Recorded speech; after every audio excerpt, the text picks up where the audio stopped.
આવડતો ન હોય.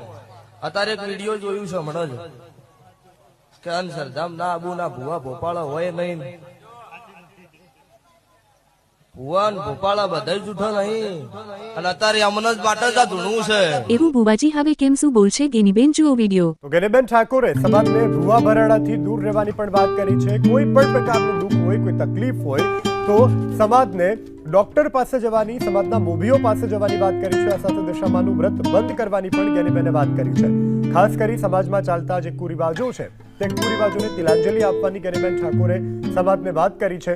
અને આ સાથે અંધશ્રદ્ધામાં ન પડવાની અને જે દીકરીઓ વ્રત કરે છે દશામાના તે વ્રત બંધ કરવાની પણ સલાહ ગેનીબેને આપી છે.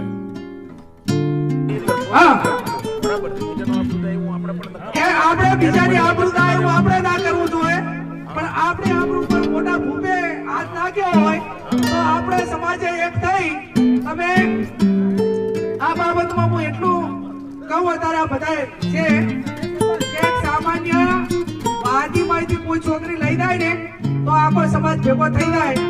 અને તમારા સમાજ ને આપણા સમાજ એટલે આપણા સમાજમાંથી ગમે એટલી દીકરીઓ બીજો સમાજ લઈ જાય તો એના માટે સમાજ આક્રમક નથી. અને એટલા માટે ક્યાંક ને ક્યાંક મોટી તકલીફો ઊભી થાય રહી છે. એટલે આપણે કોઈની આબરૂ ઉપર કે કોઈની દીકરી લાવવી નહીં અને આપણી દીકરી કોઈ લઈ જાય તો આકાશ પાતાળ કરીને જે કરવું પડે એને લાયો પાર મેળવું.